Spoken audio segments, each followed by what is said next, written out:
They all called me the vampire. I would give them a fake chuckle as I'd carry in my tote of tubes and butterfly needles.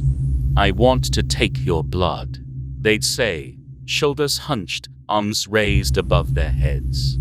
They'd laugh, the patients would laugh, and I'd tie a tourniquet around the patient's arm. I would smile and shake my head. I know it was harmless and cut the tension, but it annoyed me. The patients already didn't like me.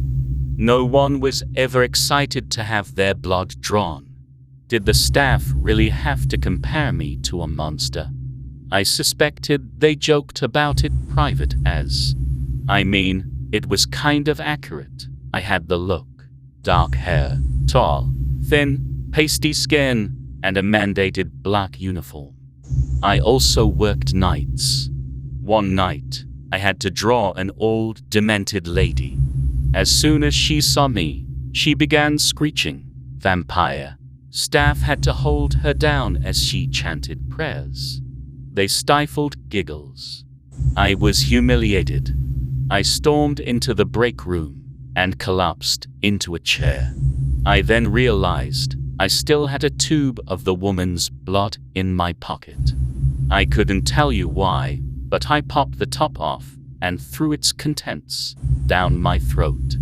I don't know what disgusted me more, the fact that I had done it, or the fact that I enjoyed it. It became a weird addiction. Soon I was drawing an extra tube of blood off every patient. And it really helped. I could tune out their stupid jokes. All I cared about was getting the blood. I couldn't concentrate on anything until I drank. I'd go through the motions, then rush to hidden places to have a drink. The fresher it was, the better. The night I decided to go full vampire was pretty impulsive. I walked into the room of a comatose man and knew this was my chance. I sterilized the area and drew his blood, then brought the crook of his arm up to my mouth. His hot, metallic blood sprayed down my throat as I pulled the tourniquet tighter. It was almost orgasmic.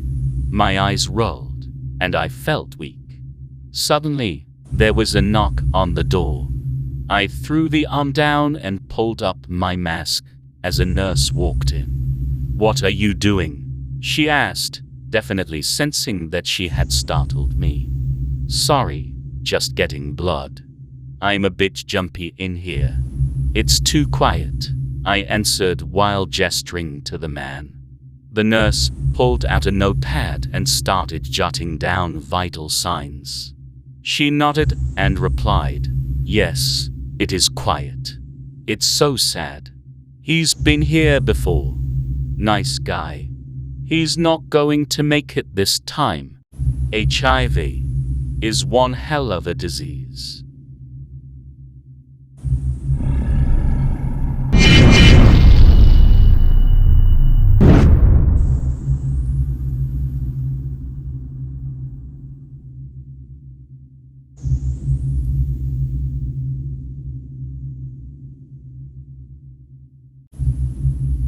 "I was cursed from the day I made you." Giuseppe's face twisted with rage as he brought the steel rod down upon Pinocchio's head. Splinters of wood went hurtling through the air as Giuseppe continued to rain blows down on Pinocchio's wooden frame. "Do you want to know why you'll never be a real boy? Because you're an abomination." Years of neglect and abuse left Pinocchio's wooden body battered and broken. The sound of woodless burrowing into his wooden head kept him awake at night. He would stare at the burn marks left over from Giuseppe's drunken, belligerent cruelty and wondered if the heat from the fire felt as nice as its glow. Giuseppe only left Pinocchio out of the house once a week to do errands. He hated going out even more so than the cruel torment he received at home. The cruelty of strangers was worse than what he got at home. As he walked nervously down the road towards the shop, people glared and whispered before shouting cruel taunts at him. He passed kids playing a game he had never seen before and got lost looking at the joy it brought them. The kids saw him watching, and joy turned to anger as they began chasing him down the street. His fragile legs buckled from under him, and he went tumbling to the ground.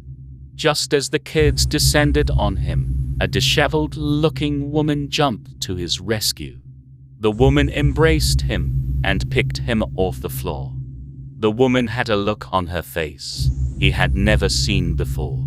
He didn't know what a smile was, but it looked nice, like the glow of a raging fire. People looked on in horror as she carried the poor wooden boy down the street to his house. Before she could get the boy home, a crowd gathered. "I told you she's a witch," shouted one person as the momentum of hatred began to grow. "Burn the witch," roared through the crowd as they marched her to the center of the village. Pinocchio looked on in horror as the kind woman begged for her life.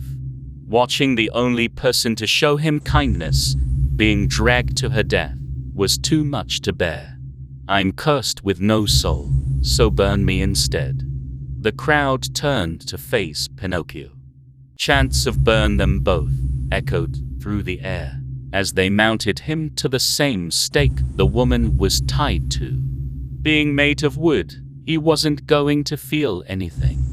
He looked at the woman who was smiling down on him and felt sad for her. As the flames licked at his wooden feet, he suddenly felt himself changing. The selfless act of trying to take the woman's place in death was enough to break the curse and turn Pinocchio into a real boy. The crowd watched on in silent shame as the tortuous and horrific screams from the poor boy could be heard throughout the village.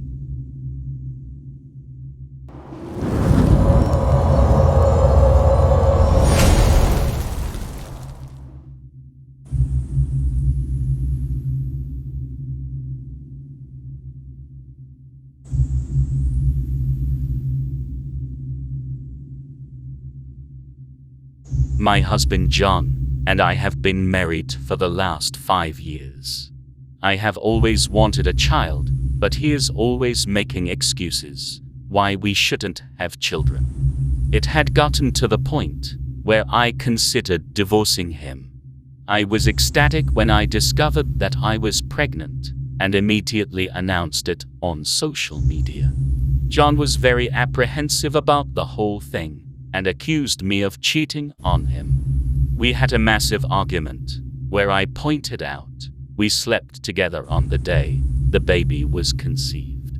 It has been very tense in the house lately, and he keeps refusing to talk to me about anything baby related. He just stays in the garage working on his lawnmower and other equipment.